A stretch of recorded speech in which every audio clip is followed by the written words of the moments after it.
natinganye nawe, natinganye na so. Nkubaze, natinganye nawe, natinganye na so. Uraba neza, reka nizere yuko abantu bose bameze neza. Njyewe nitwa Isaro, nta bintu byinshi ashaka kuvuga, ariko ndagira ngo ntange tumanyaje ntoya cyane y'ukuntu njyewe Yago yampamagaye akansaba yuko nazajya kuri Yago TV show akampa amadolari 100, hanyuma tukavuga ukuntu nari ryamanye na DJ Brian n'ibikindi byinshi bitari byiza birimo guharabika umuntu n'iki. Njyewe rero nyuma naje gufata umwanzuro wo kutazajya kuri Yago TV show kugira ngo mvuge ibyo bintu, kuko ntabwo nzi neza ko nari kuzibabarira cyangwa nari kuzababarirwa n'umuryango wanjye ndetse n'abandi bantu bagiye batandukanye. Ikintu cya mbere sindumiriza ibyene, rero kubona umuryango wanjye babonye nagiye kuri YouTube kuvuga ko ndi lesbienne njyamana n'abakobwa n'ibiki, ikintu cya mbere byari gushyira icyasha ku buzima bwanjye ndetse n'umuryango wanjye. Ibyo byose rero nyuma yo kubitekereza nko guhamagara Yago nkamubwira rero ntabwo bino bintu byakunda, ntabwo naza kubeshyira undi mwana, ntabwo najya kuvuga ibintu bitari byo, mbese ndamuhakanira. Arangije araseka cyane, arambwira ngo ngo nta kibazo, ngo nta kibazo nimba aranze kubikora, ngo ariko ngo ibyo twavuganye bizagume hagati yanjye nawe, ngo ninzagira icyo mbivugaho ngo nzareba ibizambaho. Rero sinzi ibizambaho kuko namaze kubivuga already. Njyewe nari ndambiwe kubona nyine umuntu ashobora kugenda agaharabika abantu bose ko yiboneye just kuko afite utwana turi hanze ahangaha dufite inzara, ashukisha ifaranga bwiwe, bakagenda bakavuga nabi abantu bakagira gute. Njyewe ntabyo nakoze. Yago ngenda nishinganishije ninzagira n'icyomba Yago azabibazwe, kubera yuko njye ntabwo nari gukomeza kureberera Yago avuga abandi bantu nabi, abaharabika, abavuga nabi, kandi abantu bavuga yibagirwa ko bagira imiryango, yibagirwa ko bafite aho bakomoka. Ikindi rero njyewe ninzagira ikintu nzaba Yago azabibazwe, kandi abantu bose n'abo bana bandi hari udukobwa turana hanze n'udusore bareke gushukwa n'amafaranga kugira ngo bagende bakora ibintu bibasebya ndetse basebya n'abandi, kubera yuko at the end of the time bizabagarukira. Kuko Yago nta rukundo abafitiye, kuza kuguriza amafaranga ukajya kwisebya, ntabwo uri gusebya n'umuryango wawe.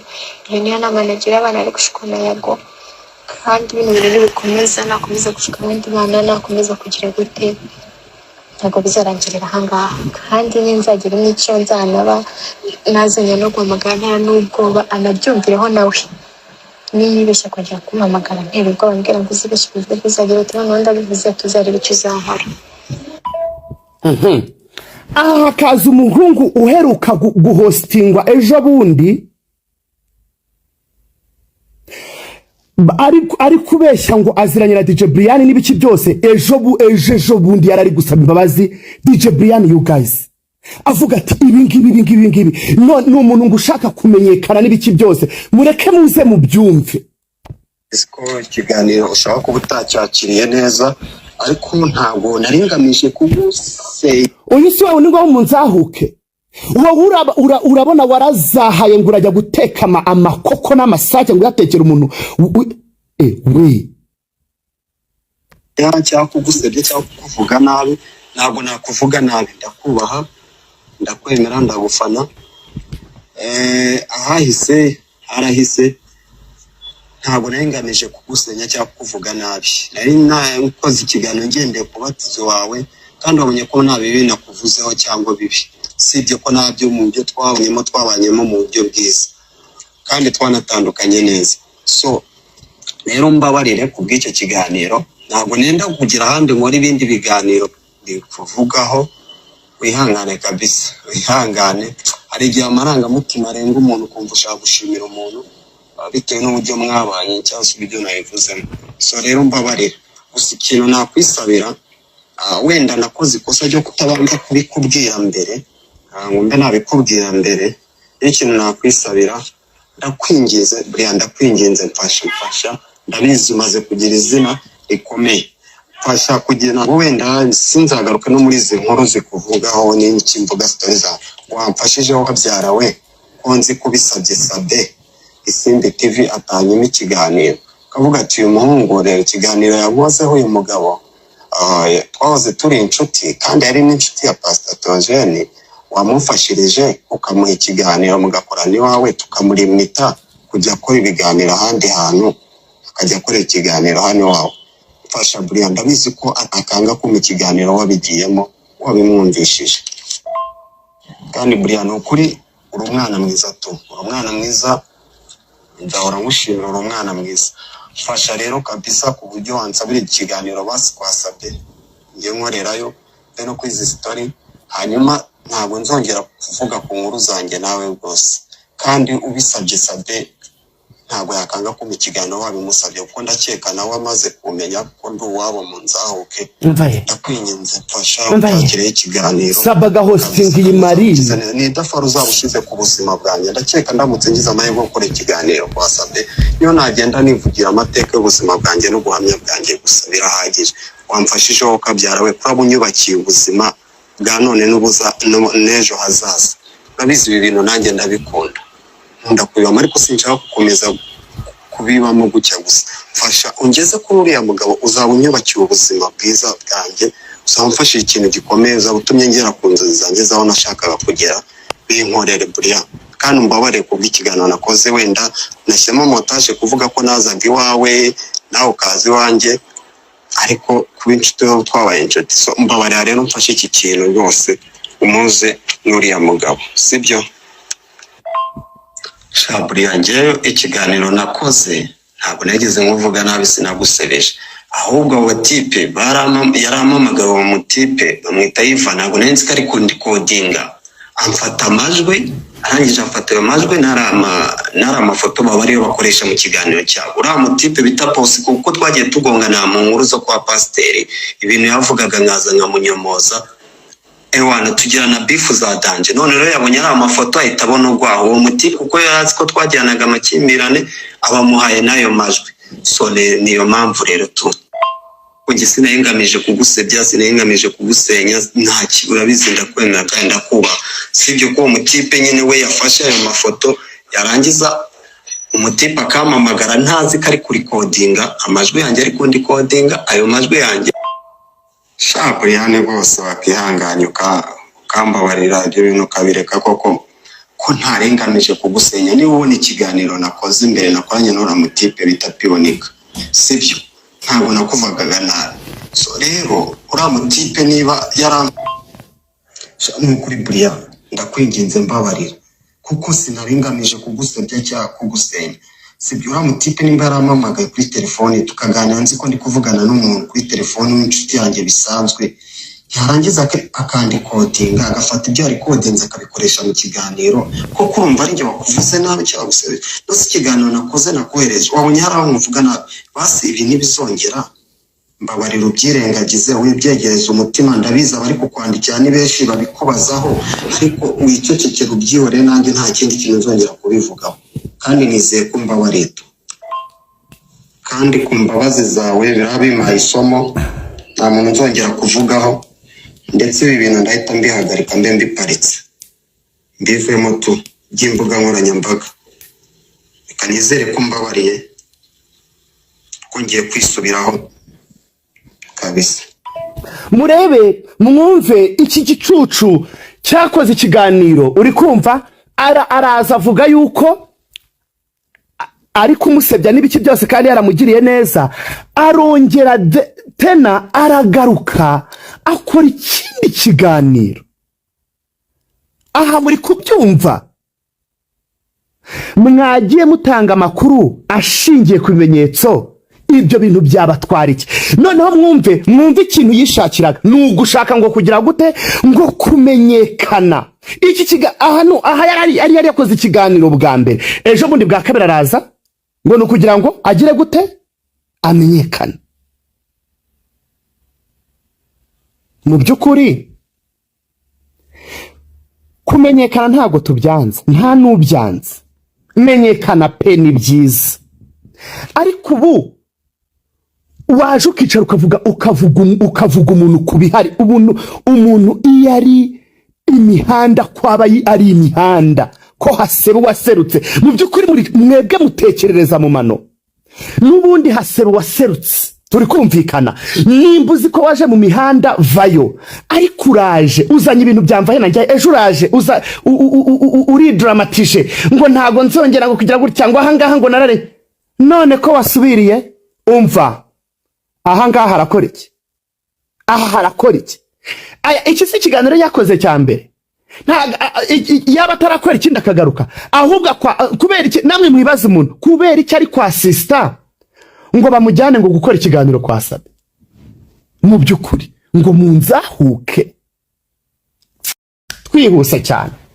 muracyashaka gusibanganya ibimenyetso by'ihohoterwa umuntu witwa Dabiju yakorewe noneho hakaza ngo abantu ngo baravuze iyo umuntu avuze ibintu bigize icyaha RIB iri hano iramufata cyangwa namwe mukaza mukabinenga bitewe n'imbuga nkoranyambaga zanyu mukagira gute mukabikoraho mwumve ukuntu rero Yago yatangiye mwumve depression ufite aho yatangiriye muribuka kera twibukiranye igihe bajya gusezera Iva Buravan muri ka Kigali mwibuke umuntu witwa Yago ndetse na Marina n'abandi n'undi n'abandi bari bahari bangiwe kwinjira aho uwo muhango wari uri kubera nkurikire neza Yago arangije yikubita kuri Twitter ati polisi y'u Rwanda ni gute mbuza kwinjira gusezera ibiki n'ibiki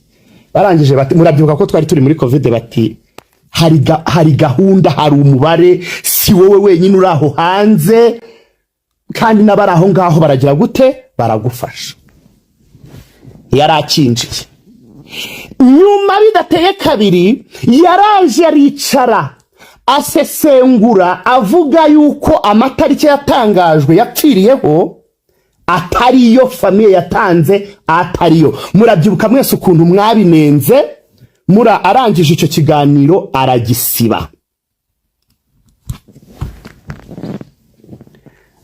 nimba ibyo byose muba mubyibuka uretse kuza mukagendera no mu Kigali njyewe kuba ndi hano ndi ku bintu bigera kuri 3 umuntu kumva ngo yavuzwe ngo runaka bamututse ngo runaka bamuvuze yari hicuritse aha ngo ibiki n'ibiki dufite amajwi yawe uri kurangira umukobwa ngo ajye gukuramo inda hano ku kadispensaire dufite amajwi uri gutuka Dabiju ari nabwo yagiye kukurega intego ari ukugira ngo umwishyure noneho abantu muri kwibaza ngo icyo kibazo kuki kitasubijwe ndagira ngo mbamenyeshe yuko jewe biri mu buriya hari ukuntu kurikirana ibintu telefone za Yago zarafashwe bazirebye basanga nta video yigeze yohereza urumva result ikintu byatanze nta video yigeze yohereza ariko bareba muri telefone ya Dabiju bagasanga yarohererejwe ama video ubwo muri kumva ahantu ukuntu ibintu biri kugenda none turaje turavuze ngo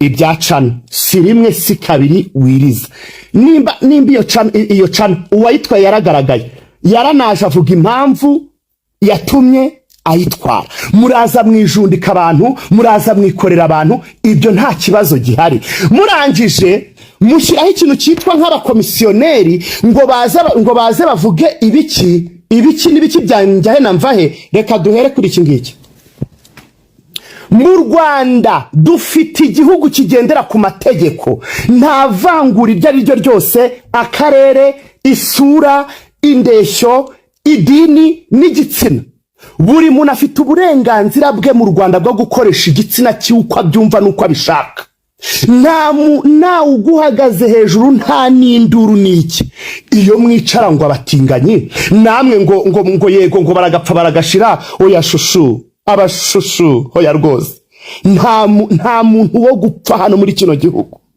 ntawe nta vangura iryo ari ryo ryose nimujya muri constitution y'igihugu cy'u Rwanda ingingo ya 47 ibisobanura neza cyane mujye mu mategeko musome, mujye mureka kuza kuvuga ubusa. Ku buryo haje gushyirwaho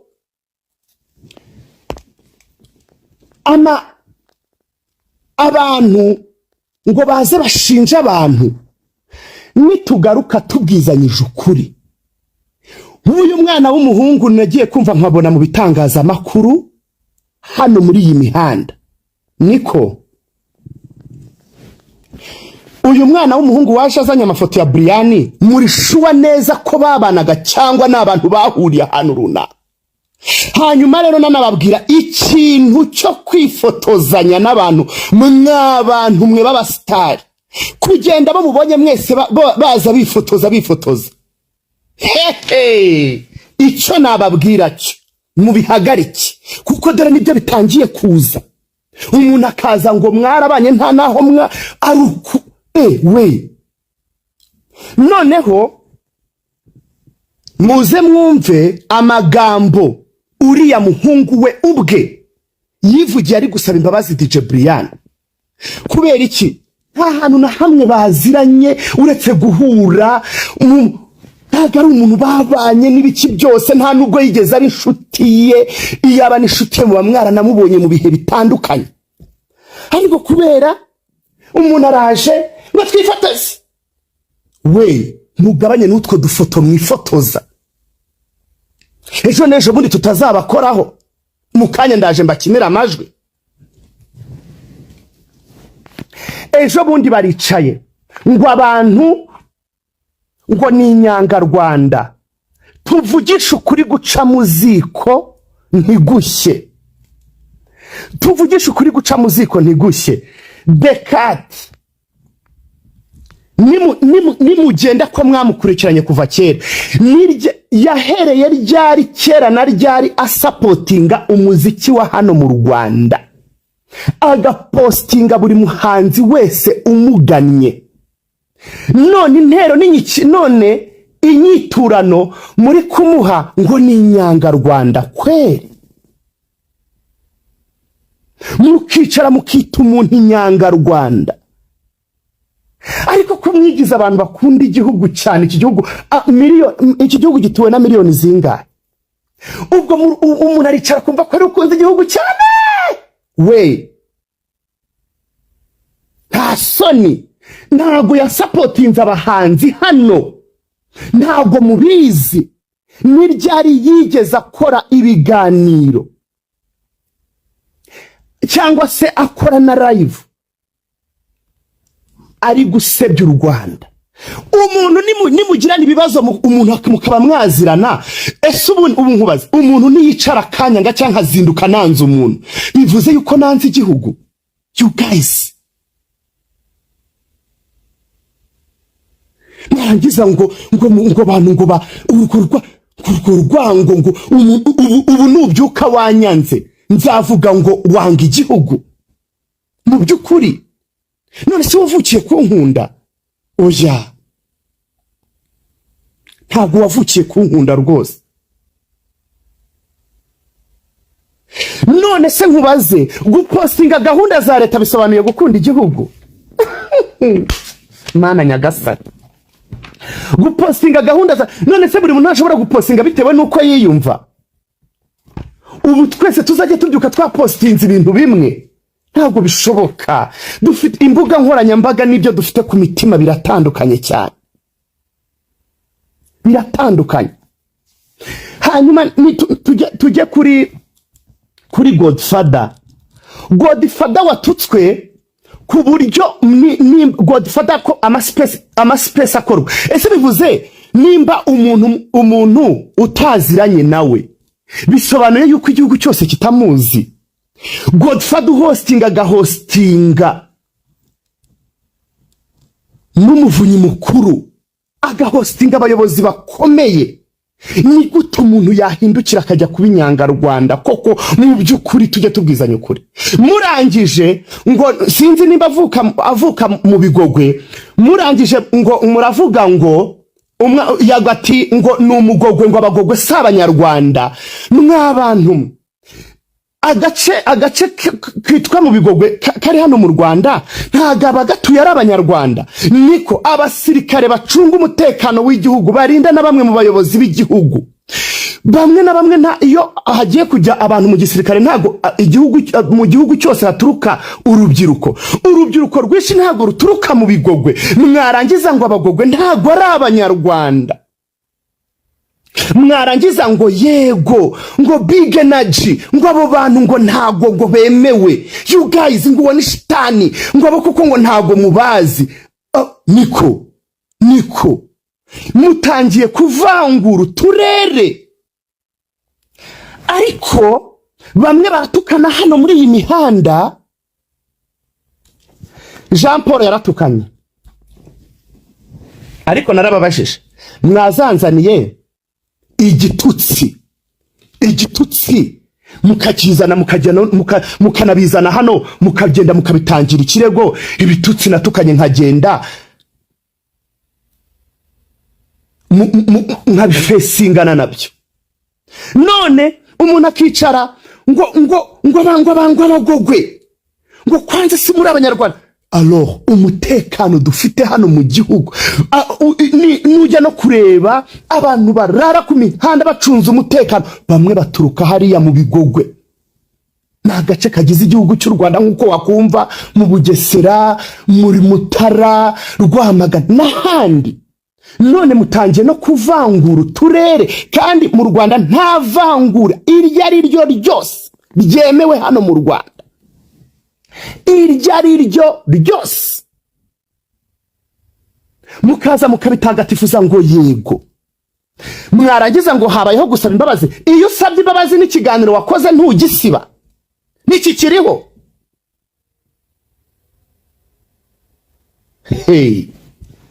Niki kiriho. Ubwo muribwira yuko muri gukora muri kubaka, ahubwo muri kuza ngo abantu ngo banga ibi ngo bagira bate ngo no. Ntabwo ibyo bintu bibaho, ntibibaho. Ariko murabirebereye, Jean Paul yaratukanye, urwego ruribwiriza ruramuhamagaza. Umuntu aricaye ngo uyu muntu ngo baramwanga ngo urwanga. Ni gute umuntu umuntu akariho nikavugwe, akariho karavugwa. Umuntu nibavuga ibintu yakoze cyangwa yanyuzemo cyangwa ubwe yitangarije, bizaba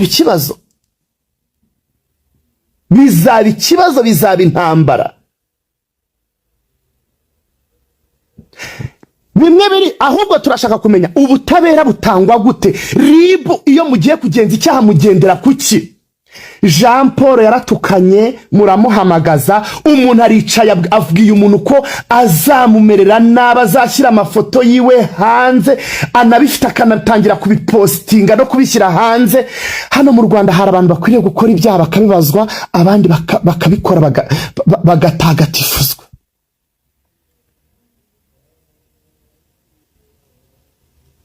None mbabaza ikibazo, ninde wavukiye ariko gukunda undi? Nta muntu wavukiye gukunda undi rwose. Nawe ibyo mubyumve munabimenyere, nta wavukiye gukunda undi.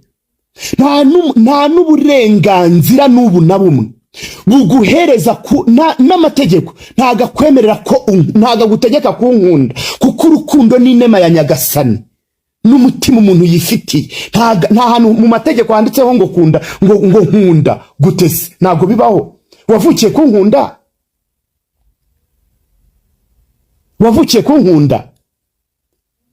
Ntago wavukiye kunkunda rwose. Umva, ndashaka kubamenyesha ko nta tegeko na rimwe hano mu Rwanda rihari rigutegeka kunkunda. Ntaryo. None kuki wowe ugomba kwishyiramo gukunda umuntu bitandimo cyane mukunda?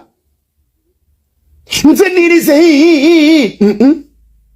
warambyaye ngo nkunde, nuramuka nkunze n'ubu umuntu bukurimo n'uwo mutima, ariko nta tegeko. Ariko hari itegeko rigusaba kunyubaha uko byagenda kose. Uko byagenda kose mu mategeko y'u Rwanda harimo irivuga ngo nkunda, kuko nyubaha, kuko gukunda umuntu ntago ari itegeko. Ntabyo, nta naho riri, kuko niyo twajya mu rubanza twabiburana. Nta hantu hari ngo nkunda.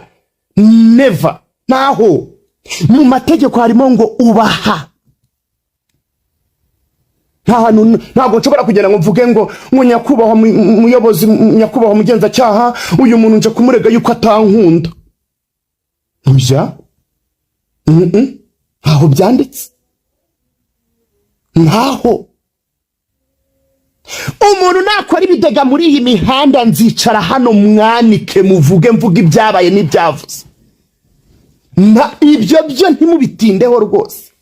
Ariko kuza ngo ubu njyewe nshobora kuzabyuka n'umunsi umwe nkavuga ngo runaka nta nkunda, gutese biri mu nshingano ze, yarambyaye se? Ntabwo yambyaye. Muhore mwumve hano ngo Brian, umva rero mbabwire, Brian nabarenzeho kure aha ni maka mukazana mayibo, mureke mubanze mwumve amajwi amajwi y'umuntu yivugira ngo yabanje kwemererwa amafaranga amadolari 100 ngo kugira ngo azavuge ko yaryamanye n'umuntu. Ariko ubundi mbabazi, ubu uko ndyamana n'umuntu mu buriri ninde bireba hano muri iyi mihanda? Ariko ni nishyira ku karubanda ayo mafoto mukayabona muzanyota. Ariko nta munsi n'uyu numwe wemere umva. Hey,